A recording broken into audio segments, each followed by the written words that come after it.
In 2022, the England feeder team travelled over to Belgium to go and compete in the World Feeder Championships. It was a very tough venue, and if you've seen the footage from our film right here on this channel last year of that event, you will see that England did absolutely fantastic to achieve a silver medal. The anglers had done a fantastic job to achieve that medal, and the backroom staff were absolutely flawless. The bait preparation, the organisation, everything about the trip was absolutely perfect, and that was something that we were hoping to carry into the 2023 event. However, one of the key details between that championship and this year's is that the sponsors of the team, Preston Innovations, had parted company with the squad, which meant that preparation for this year's event was going to be very different.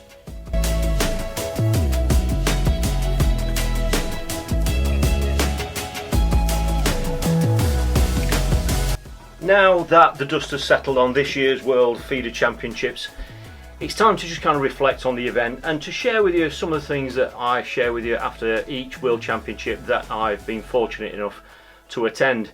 Drennan International have produced a fantastic film about the event. They actually sent their media team over there, and if you want to check that film out, then that is over on the Drennan International YouTube channel. However, I, just like in previous years, wanted to share some of the experiences with you from a slightly different perspective. So that's what this film is all about.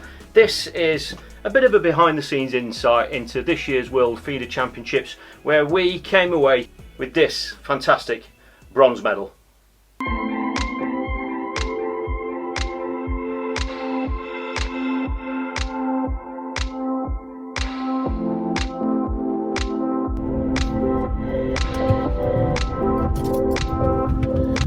Well, I just got back from Boston Lakes. We found out a few days ago that whilst the team were already in a position where they were going to be self-funding to get themselves over to this year's World Championship, we'd already had a meeting.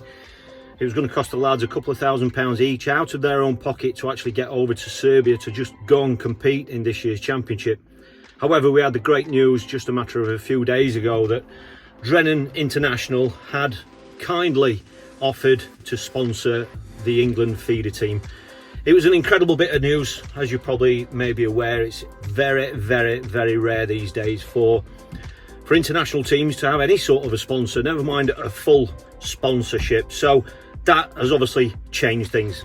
That now means that the lads don't have to self-fund themselves to get over there, and it's opened up lots and lots of different eventualities now, you know, because obviously there looks like there may be funds there to get some sort of a support team to get out to Serbia to assist the lads, so that will be bank runners.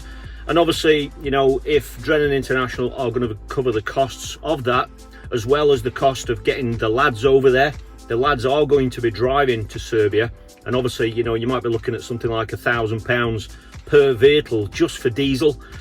As you can imagine, on trips like this, that's, you know, when you start taking into account, you know, the flights for myself and Dean and the lads to get out there, the cost to get out there, the hotel bills, and obviously the bait as well, and all that sort of thing, it can be an immense cost. So we are hugely indebted to Drennan for their very kind deal. So we now can start putting things into place now, where we're going to be looking at how the lads are going to be getting out there, the days and schedule for them to actually travel out there to get out there in time for training week.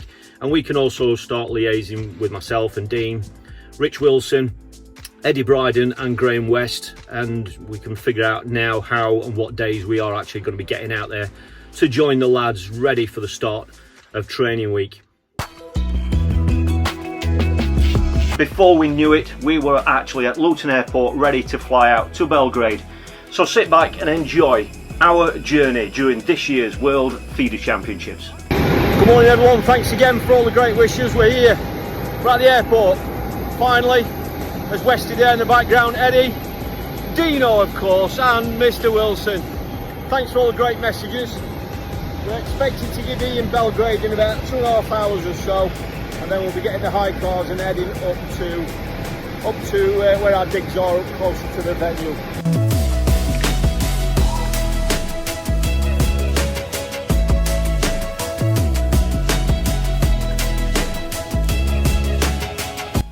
The flight was only just over a couple of hours, and the first thing that we had to do once we arrived was to go and collect the hire cars.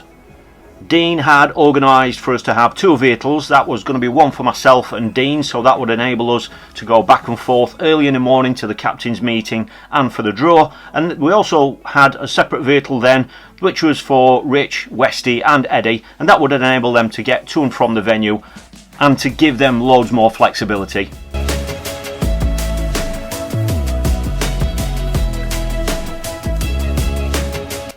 We had a very easy drive up to the hotel, and it's this kind of a stage of the trip where you just kind of get some sort of a flavour for what the culture's like in that actual host country.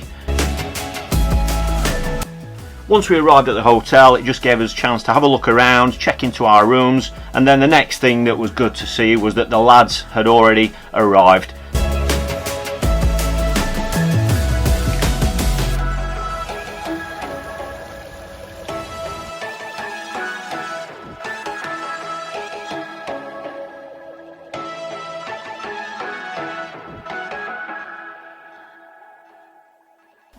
As you can imagine, on the Saturday, the lads really wanted to go and have a look at the venue, just check it out, get a feel for what it's actually like, and once they actually found a location to fish, they even spent a few hours just getting a feel for the venue and the type of fishing that they might be faced with. In a competition like this, you're not allowed to practice actually on the match length before training week, but they managed to find a few pegs that were near a couple of restaurants, and that's where we really got a flavour once again for what it's like in this area of Serbia.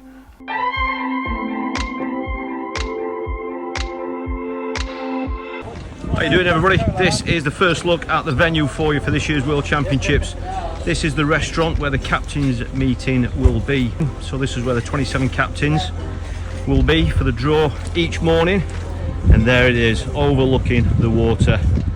We've got a ferry going across there, obviously ferrying lots of the traffic over from another side of the river. And this is the first look at the actual first part of the stretch. This is not actually on the pegs. The pegs start quite a few hundred metres up to our right. That gives you an idea of the width. There's not much flow, it's just a little bit of tow really from right to left. And that's looking back upstream to where the match pegs are, which is where I'm going to be showing you in a little while, showing you the actual match length itself. It's red hot, it's well over 30 degrees, but what a stunning looking venue.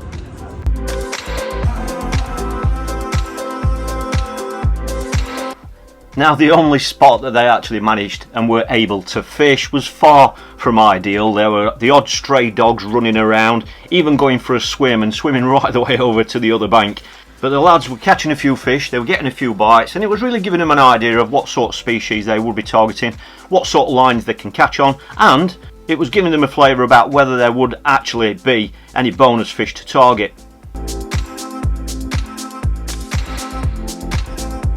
The cormorants were very active, and they were literally diving right on top of where the feeders were going in, and on most occasions they were coming up with fish, so that was also a bit of an insight into what kind of fish we'd got out there in front of us.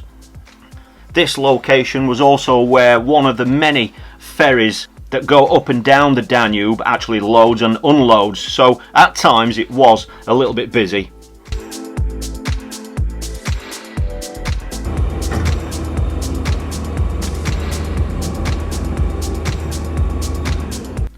And if dogs and cormorants weren't enough activity going off in the lads' swims, there was even an appearance by a snake.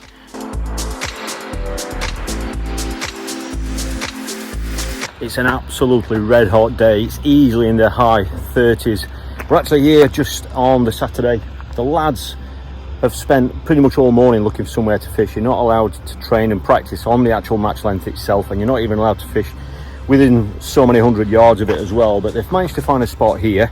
It's right at the beginning of the match length. The match length really runs right the way up there, which is upstream, but this is a spot that it's not ideal, but it's certainly going to give them a chance to just spend a few hours just trying a few things out and getting a feel for the venue.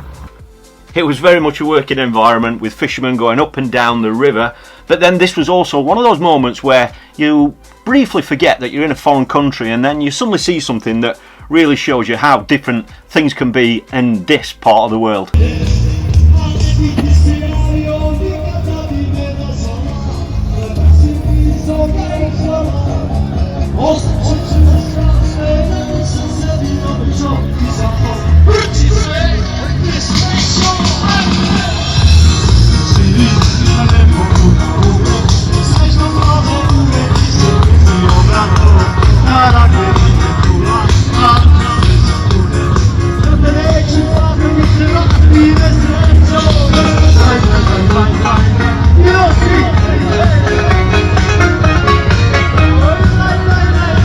the lads were catching a few fish and just getting a feel for the venue, so myself and Dean took the opportunity to drive a little bit further up the bank where we could actually go and walk and take a look at the actual match stretch.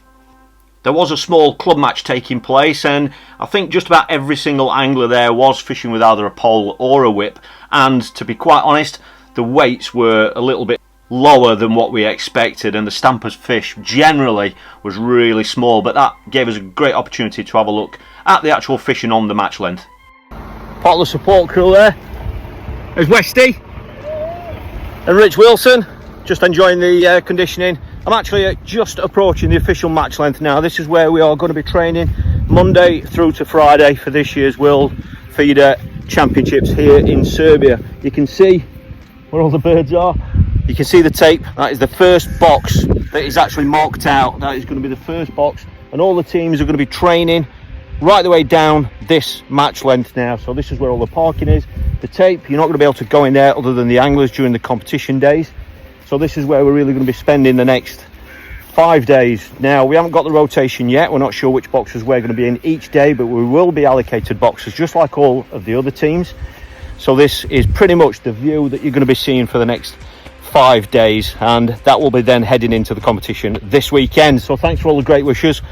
As you can imagine, we'd been checking the weather forecast to see what kind of conditions we would be expecting going into the first few days of training week, and when we saw that there was quite a bit of rain forecast, we could see the clouds getting together and we could see that there was a storm on the way. So we took the opportunity to head back to the hotel and just start putting some preparations in place for the first day of training.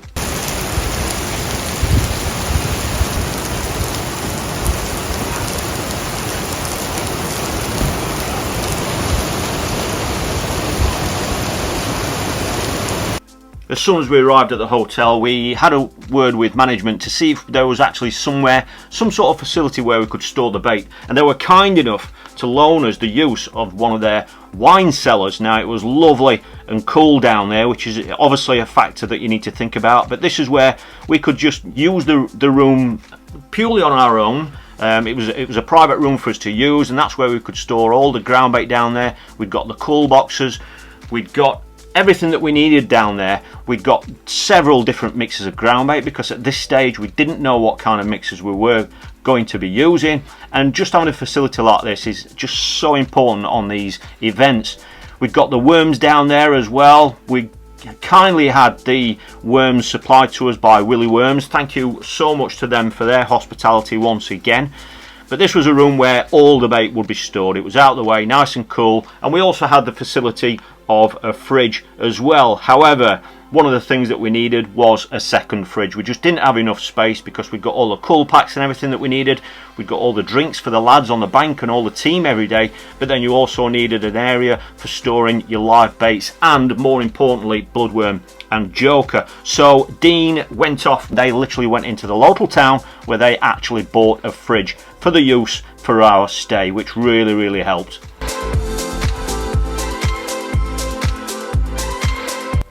Now, the first main task was to find out which boxes we were actually going to be in through training week. So myself and Dean headed back up to the match length, and that is where the organisers of the competition were, along with the other team captains and team managers. We were all there to do a draw for the actual box rotation. That would determine which boxes we would actually be able to fish through Monday through to Friday, and it just gave us a good idea of where we would be situated each day.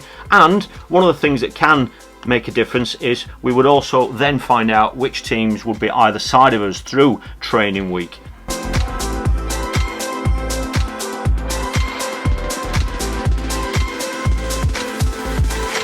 Well, good morning everybody. It's a red hot day. This is the first day of training. This is Monday, the first day of 5 training days.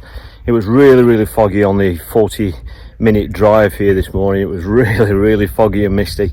But as you can see, the sun's burnt through all that fog and mist now, and now we're back to what we are familiar with after 2 days of being here. It's going to be well into the high 30s, we've been told. There isn't any wind whatsoever. We're behind the England team. This is box 18. This is the box that we've been allocated today for training. We've got some fantastic neighbours on box 19. We've got Hungary, who are always a team to keep your eye on. So it's going to be interesting to see how they're going to fish today. But today, with it just being the first day of training, we're just kind of going to be just getting a feel for it. Basically, it's the first time we've had chance, or all the teams, it's the first chance they've had to fish on these match pegs. So it's just going to be more about just feeling your way into it. All the lads are going to do something slightly different and just see what kind of reaction we get from the fish. Myself and 3 or 4 of the other lads are going to be up and down the bank, keeping our eyes on not only the other teams but other areas of the match length, because there may be more fish in certain areas. So today is very much just a kind of dip your toe in kind of thing, just to see what's going to happen. And then obviously we will be tweaking things as we progress through the week.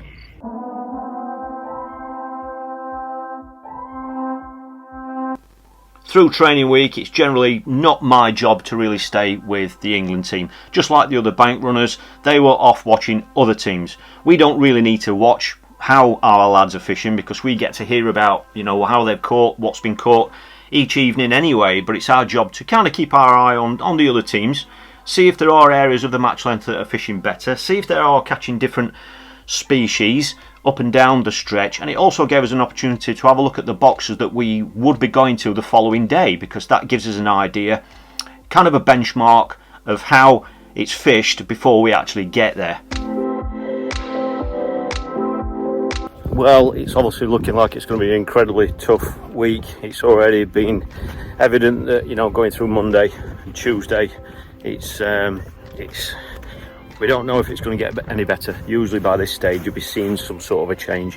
The one thing that most people are thinking about is that obviously this little bit here it's not landlocked as it was, so easily fish could move in from downstream from the river and come in, or they could alternatively come downstream from further past the other side of the bridge. And that's obviously what people are hoping. They're hoping that's going to happen. However, those teams that probably feel like they've done well whilst it's been fishing hard, they might not want it to change. They might feel they've got an advantage fishing the way that they have been fishing. But that's what this sort of fishing is all about. You go into a training week like this on the Monday, and by Friday, or even by Thursday, it could be a completely different venue, which makes obviously tactics going into a World Championship weekend really, really difficult, because things are more likely going to change. So that's what this championship fishing is all about. So I think the lads are getting their heads around what's going to be required. Now it's more a case of just trying to fine-tune things, trying to find the better lines to be on and what they can do to catch the biggest number of fish off those swims, whatever target number of fish they may feel like that might be. And it's certainly looking like there may not be a way of catching bonus fish. You might just have to take one as it comes whilst you're fishing for the other fish, which is obviously going to mean that those bonus fish are going to be incredibly important. As you can imagine, over the years we've got to know quite a few of the nations, and it's quite surprising how some of them really have got their own way of fishing. That can really help you out, because if you see their weights, you generally have an idea of what their style of fishing generally is.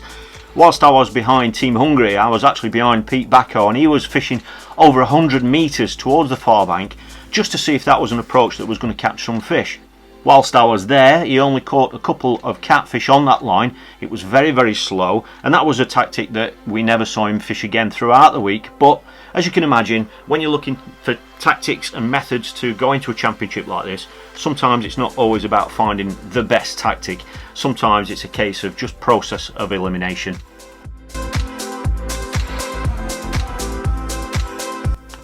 Now, one of the species in this venue was very much in abundance. You could see them on the top.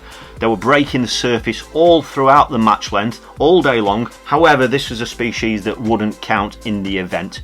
The fish is a silver carp, and I think there were only 2 or 3 caught throughout training week that we actually heard about, but you could see them on the surface. Every time people were casting in, they were spooking these large shoals of silver carp out of the swim. But they were species that weren't to count, so they certainly weren't a species that we were going to go and try and figure out how to catch.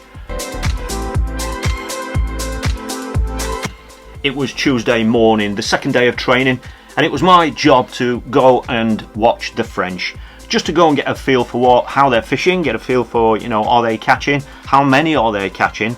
And so it was my job to go and spend the morning behind them, just to get a feel for how that particular box and that team was actually getting on. Well, it's the morning of day 2 training, and it's going to be even hotter today. I think today is possibly going to be the warmest day of the week. We are expecting some rain over the next few days, but it's absolutely baking hot. It's very, very calm. There isn't any wind whatsoever. It's already it's 5 to 10, and it's already 30 degrees now. I'm further up the match length today. I'm up in box 26, where I've been asked to watch the French. We're going to watch the French, just because, you know, we have seen them on this style of venue before, and they have been good at this sort of fishing. So we just want to have a look to see if they are catching it. If they are, obviously find out where they're feeding, how they're fishing it, and what kind of fish they're catching it as well. So I'm here for pre-baiting. It's 5 to 10, and they're still not. They haven't gone in yet. Box 27, which is the end box, which is over there, that is the Czech Republic. They went in on time, so they pre-baited from 10 to 10. So they fed 10 minutes ago with their pre-baiting. Sometimes that might have an impact on how this box is going to fish, because obviously they've already fed. The French haven't.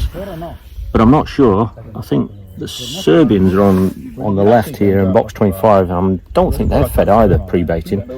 It looks like the French are almost ready. So this is my base for the first hour and a half, definitely. It could be all day, but I've got the brolly up. I've got the cool bag there that Drennan have kindly supplied. I've got some cold water in there, something to eat, and some drinks, and it looks like the French are going in now. So it's time for me to record what happens, and we'll see how they're going to catch.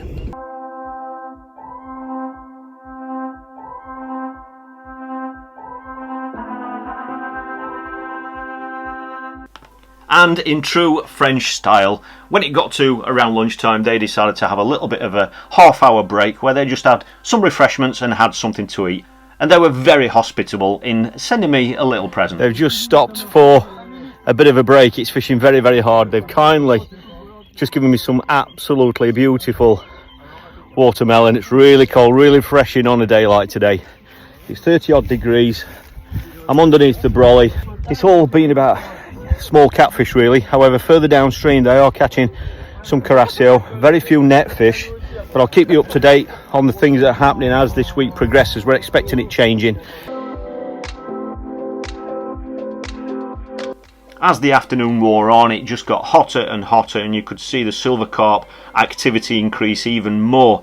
In conditions like this, you know, you're not only thinking about the fishing, it's very important to think about your health, obviously keeping out of the sun and just staying hydrated. These are the kind of conditions that we're often faced with when we fish over in Europe, and it's a side of this sort of a competition that, whilst obviously the fishing is important, your health must come first.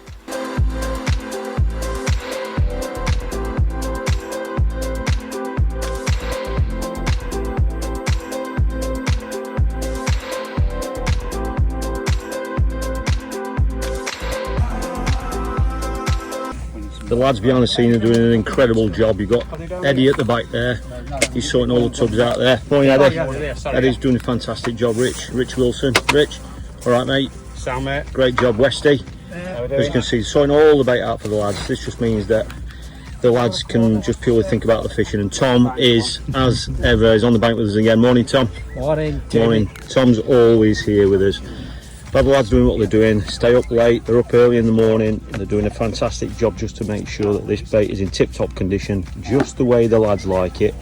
Obviously all these requirements have been discussed in the team. The lads know exactly what each angler is going to be having each morning. Everything's measured, and that just frees up the anglers who are on the bank, the 6 anglers through training week, to just think about their fishing. It's an absolutely thankless task, and the lads are doing an incredible job once again. Not only for one day, but all throughout these 11 days in this hot temperature. Now on the Thursday evening, that is the evening of the parade.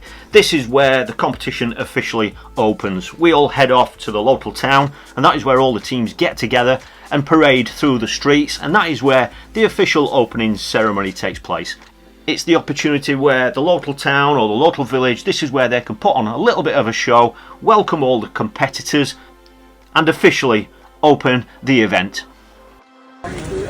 This is the official parade. It's the opening ceremony for the World Feeder Fishing Championships.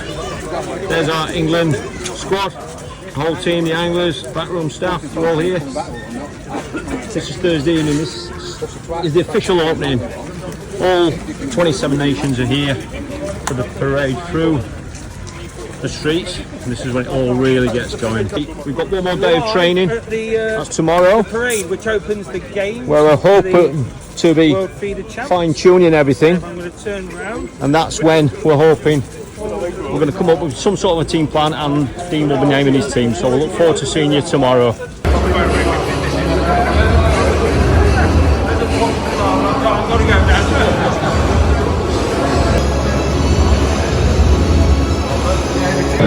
Good evening. Welcome to the official opening ceremony of the 12th FIDE World Championship for Nation 2023 Serbia, Bela Crkva 2023. Organizer of the 2nd FIDE World Championship for Nation out of a total of 12 held so far.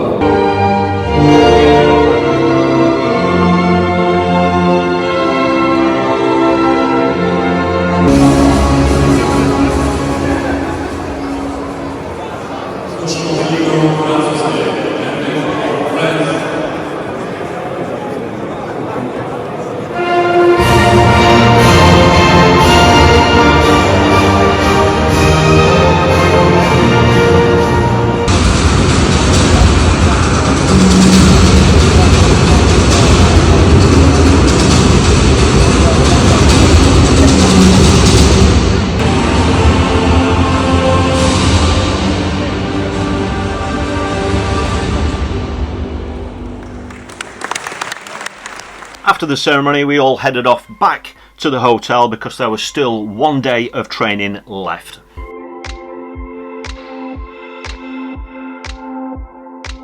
It was Friday, the final day of training, and this is the day where obviously the lads are hoping to finalise all of their approaches, and this would also be the day when Dean would name his team. One of the morning rituals was to visit the baitman. This is where the baitman supplies the bait each morning actually on the bank, and by collecting the bait each morning like this, in particularly the bloodworm and joker, it would mean that we were getting bait really nice and fresh each day. We did always order a little bit extra, however, because you always want to make sure you've got a little bit extra to roll over to the next day if there is a problem with supply.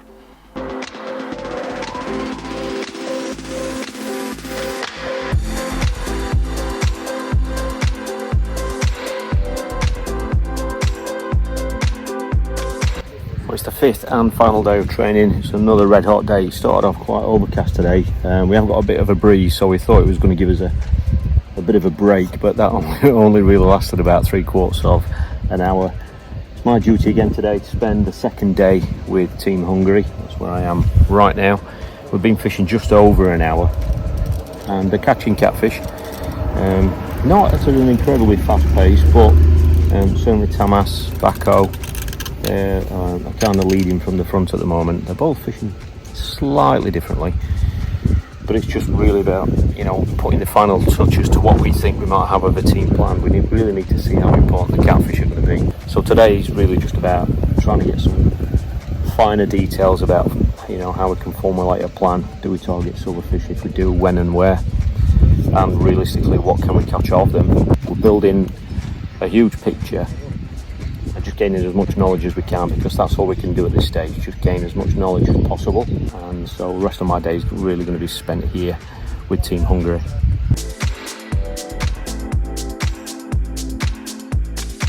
Training week is over. The couple of bits of news for you as regards the rules. The first thing is that silver carp won't count. So if anybody catches a silver carp over the next 2 days, that fish won't count. However, zander will count.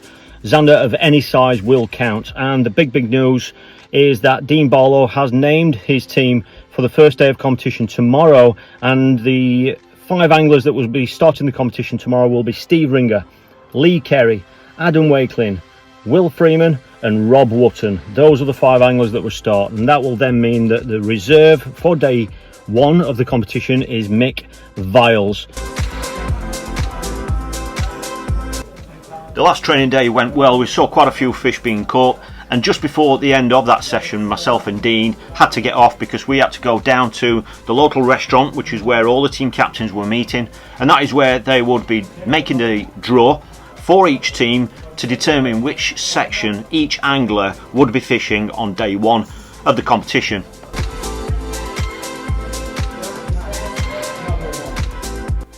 It was day one of the championship. Both myself and Dean had to leave the hotel really early because we had to head down to the captain's meeting, which is where the draw was. That was right on the bank side, and that is where we'd already knew which sections the anglers were going off to, but this is where they actually drew the peg to determine which peg they were going to be fishing on day one of the event.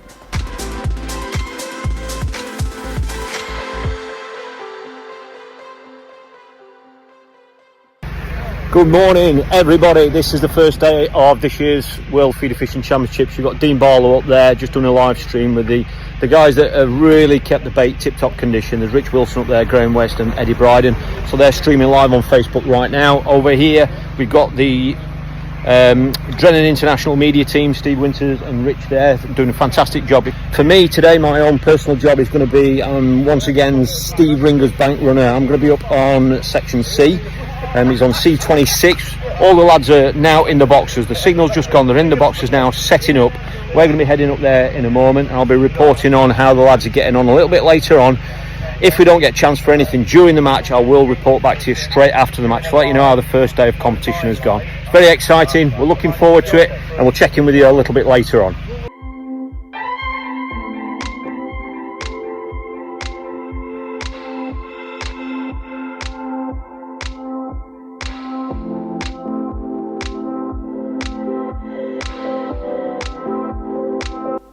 It was my job to watch the anglers at the far end of this section, and I'd seen quite a few fish caught, but once again we saw that probably the stronger nations had generally caught more fish than some of the other teams. Well,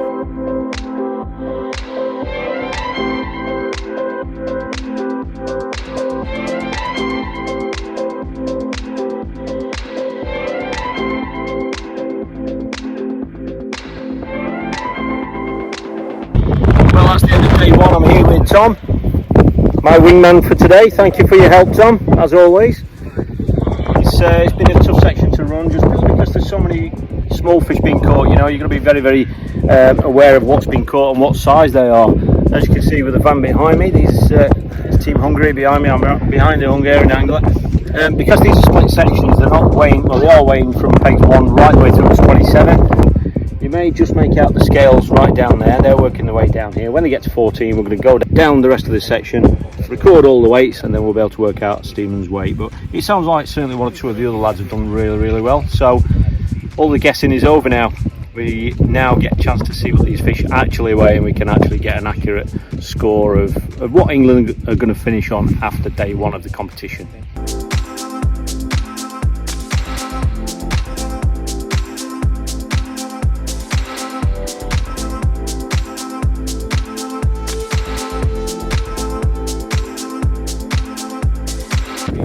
Well, that's been an absolutely incredible match. I'll be absolutely honest with you, it's been a match about lots of small fish. I've been up here on C section. Steve Ringer's still on the bank. We've just done a catch shot. The basic news for you is, without going into too much detail at this stage, is that England have actually won the first day of the competition. It's unofficial at the moment, but we're 99.9% sure that we are leading the competition after day one. So we've won today with an incredible 14 points. Just behind us are the Netherlands. I think it's just 1 point behind, and then Hungary. It's a very, very strong team. Hungary are in third. The lads have done absolutely fantastic. We've got a section winner, we've got a couple of seconds, we've got a third, and we've also got a sixth as the worst point. So it's been an incredible day, and I'll be updating you a little bit later on just to let you know some more information, but certainly hang around. Give this one a thumbs up, hit subscribe if you want to see and hear how we get on tomorrow for the second day of competition. The lads have done a fantastic job, but leading a competition like that going into day two puts you in a fantastic position, but as we've always said, it is only halfway. So that just meant that the lads went back to the hotel, made some final preparations and just topped up their kit with hook lengths and things, made any minor changes that they had to do, and then myself and Dean were back at the draw again to determine which sections the lads would be heading off to again for day two. Good morning, everybody. Here's Rich. Morning, mate. Morning. How we going? Day 2, pal. Yeah, day 2. Yeah, we've only got a few seconds. This is a short video, but what time were we up this morning? 4:30? Yeah, 4:30 this morning. We were never a great time to get up for fishing, is it? I know. Thanks for all the great messages so far. We've got a mixed draw for England today, haven't we? It's a mixed draw. I'm on Steve Ringer's section again, but he's down on A section. What section are you on? I'm going to C section, Adam. C section with Adam Wakelin. So we'll be updating you a little bit later on. It's going to be another hot one, mate, isn't it? Yeah, everybody's got a job to do. We have. Execute it. Right, but we'll check in with you a little bit later on.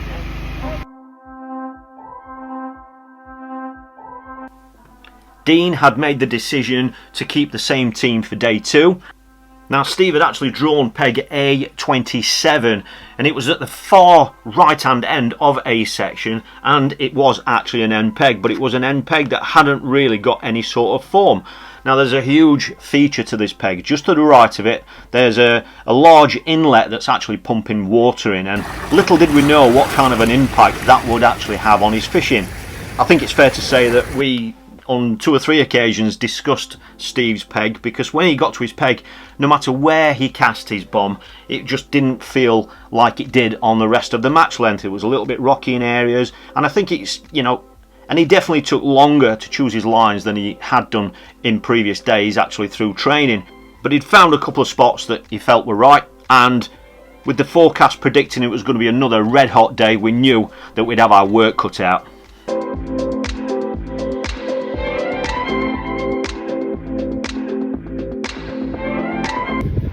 Well, how you doing, everybody? That is Steve. That's what I've been, Steve Ringer, I've been back running for today. It's been an incredible day today. We've had lots of ups and downs. It's been a very, very hot day. I must have done about 50 laps of this section today. It's just been confirmed that Hungary have actually won the competition. They've had an incredibly low score today. In second place in the silver medal is Holland, another incredibly strong team. And then we have managed to secure a bronze medal. So, to be fair, the way things have panned out, we haven't had that much luck, to be honest. We've had a harder day today. We've had very, very few kind of bonus fish. Very few bonus fish. So, you know, 10 minutes ago, we definitely would have taken that. So at least it's going to be, for the second year running, a trip onto the podium. To win any sort of a medal at a World Championships is an incredible achievement. Obviously, when you are in gold position going into day 2 and you finish with a bronze, it can be a little bit disappointing.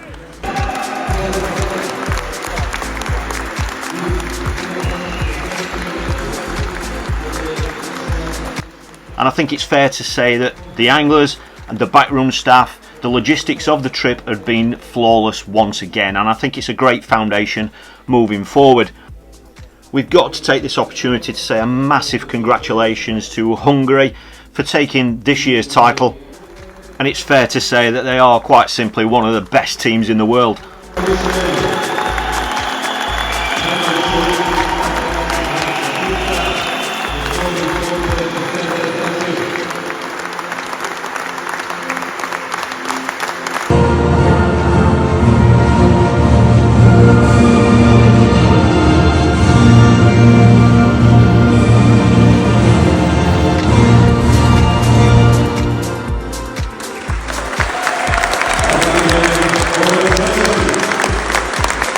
After the prize giving ceremony, that is when we all then head up to the closing banquet. This is where we all sit together, have a meal and just reflect on the event, and it's a final opportunity to just say our goodbyes to lots of these fantastic people that you only see once a year. It's also a time for the lads to switch off a little bit. It's been an incredible few days. This is when you can just have a couple of beers if you wish, have a nice meal and then start preparing for heading home back to England. Well, good morning, everybody. It is 4:30 in the morning. We are just about to set off to Belgrade Airport after this year's World Championships. We've got to leave these beautiful digs behind us. It's going to take us a couple of hours to get there. I'll be back in England, back home to see Dad later on this afternoon. So I just want to say a huge thank you to everybody who's followed us through the World Championships this year, through these short videos. A bronze medal is better than no medal. We're very tired now and we're looking forward to getting home. So Thank you once again. Thanks for all the thumbs up. Thank you to all the new subscribers. Take care, everyone, and I'll see you in a couple of days. A massive thank you once again to Drennan International for their kind support once again, and as you can imagine, we are already thinking about next year's event. After a week like this, it can seem like the past few days have been a little bit of a blur, and whilst it's been a very busy week, whilst we're all very tired, I really do hope you've enjoyed this little bit of an insight into what it's like to go and compete in a World Championship. So thanks for watching, and if you'd like to watch last year's event, then the video is on screen for you now to enjoy.